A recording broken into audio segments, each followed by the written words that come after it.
Welcome back to Reviews with Faye Renee.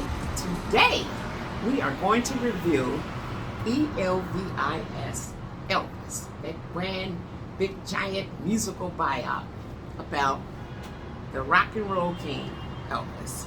Let's do it. Okay, now, Elvis.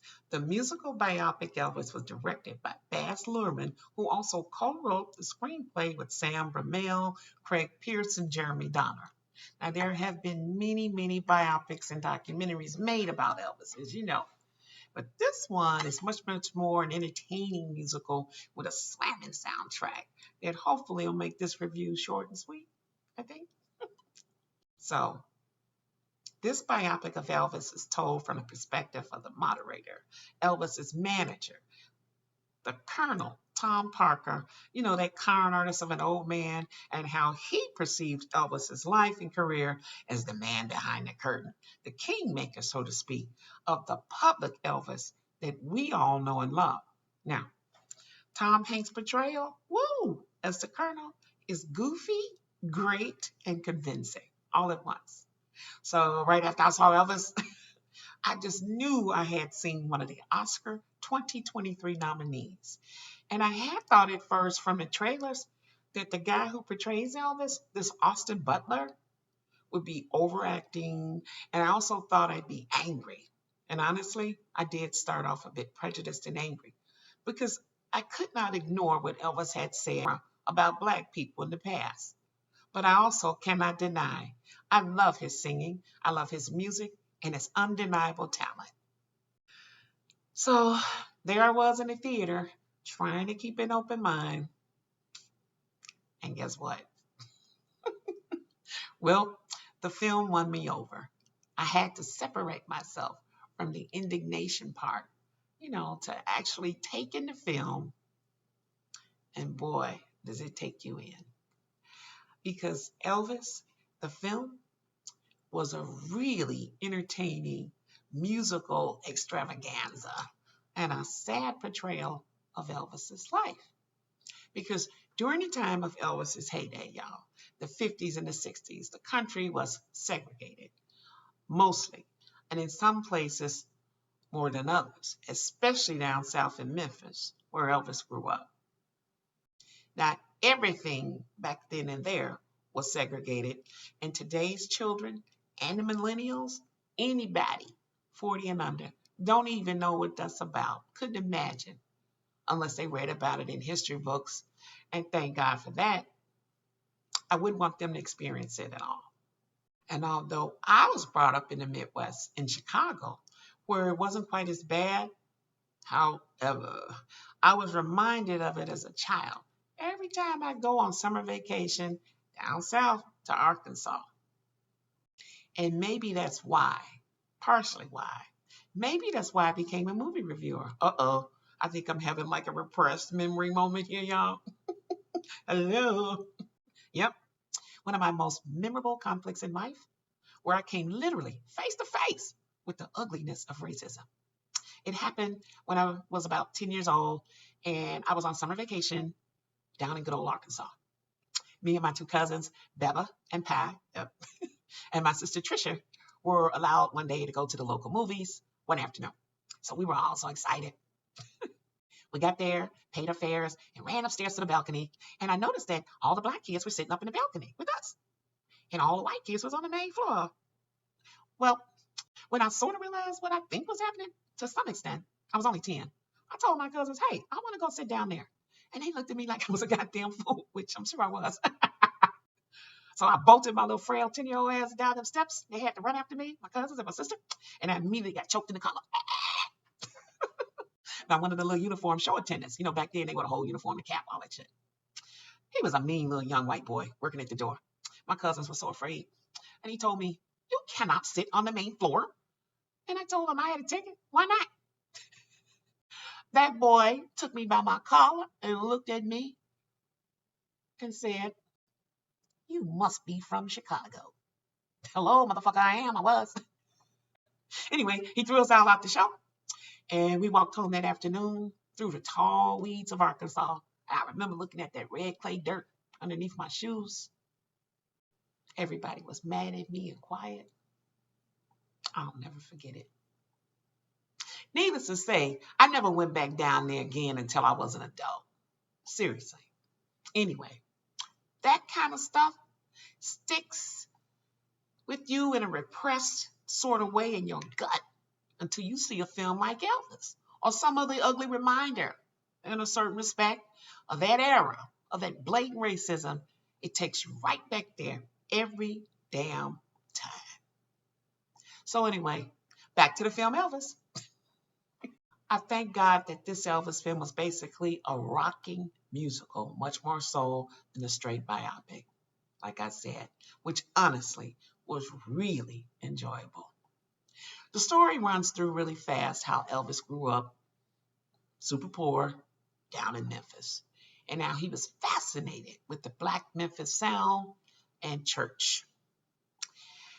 He then starts to do his thing and make a few records, and he meets the blood-sucking Colonel Parker that became his manager, and it's on with the Elvis show, and he skyrockets to fame.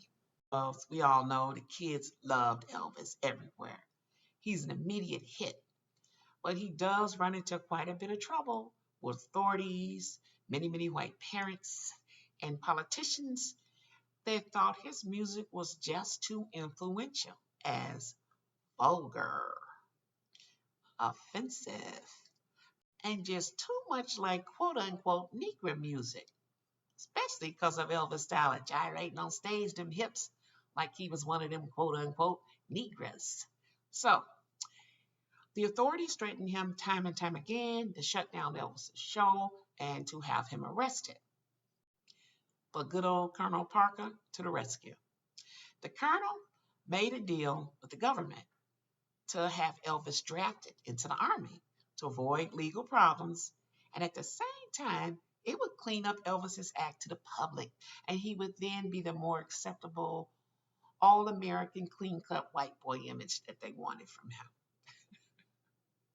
And of course, while Elvis was stationed in Germany, he met the love of his life, Priscilla.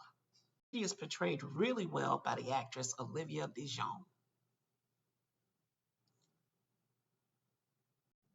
Now, Elvis comes back to the States and works like a maniac, working his butt off, making one hit movie after another and one hit record after another. Elvis's name is golden. And then the 70s decades approach and he needs to up his image and his game.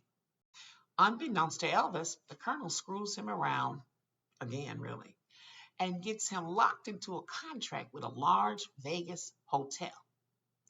When Elvis finds this out, that the Colonel is nothing but a blood sucking fraud, and that Elvis will not be going on world tours, one of his greatest aspirations, as he had been promised by the Colonel.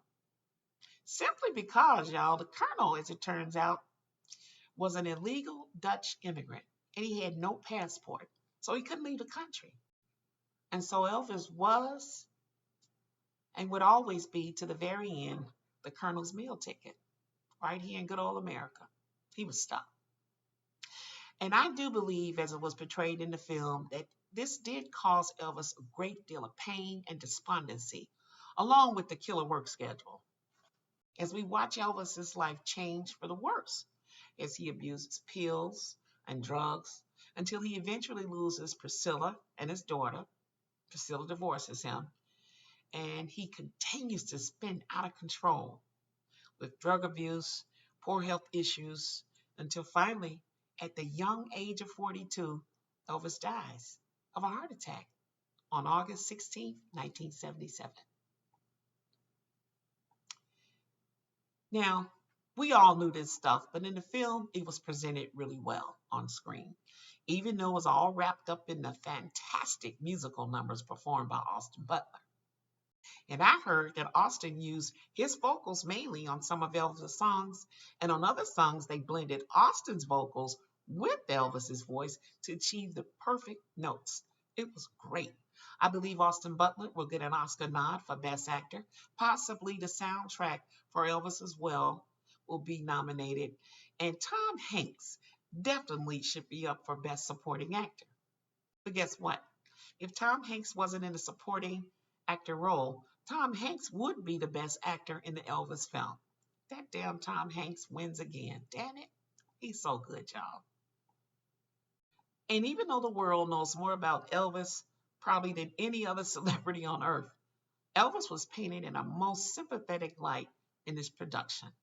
And in one of the final scenes, the real Elvis is singing Unchained Melody.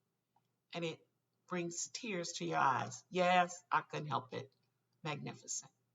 Bring your Kleenex. And I can clearly see why this film had the blessings of Priscilla Presley. Also, while many of the bad things we know happened in Elvis' life were not exactly drawn out in this biopic, I did, however, leave the theater thinking the film was fair at least.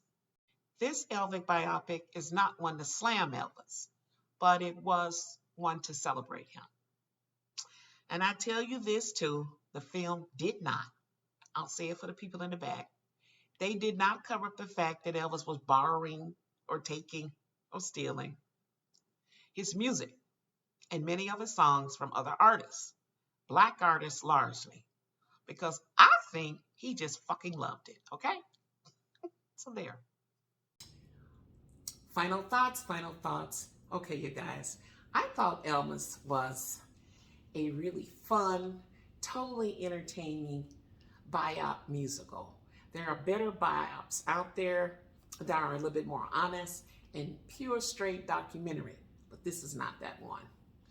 This is just a super duper stupendous, fun musical biop of Elvis. I give Elvis a 4.75 stars out of 5. So therefore, you know I see some Oscar nods. Yep, they're coming. If you are an Elvis fan, you're going to love it. I've already seen it twice. Twice was nice. Finally, if you have not subscribed to my channel, what are you waiting for? Please hit that red subscribe button once below. Check the little bell once. And I will remind you, not often, every time I drop a new, powerful, exciting, fun, and super unconventional film review with Reviews with Faye Renee. You don't want to miss the next hot video drop. And lastly, we are now streaming again on a brand new INFINITV network app for Roku. You just download it and check the guide and find out when Reviews with Faye Renee is broadcasting. And check our social below to find us everywhere on IG, YouTube, Twitter, and our website, www.reviewswithfayerenee.com. So until next week, guys, Faye Renee has left the building. Don't y'all love that line? Wise men say only fools rush in. Damn it. But I can't help falling in love with you.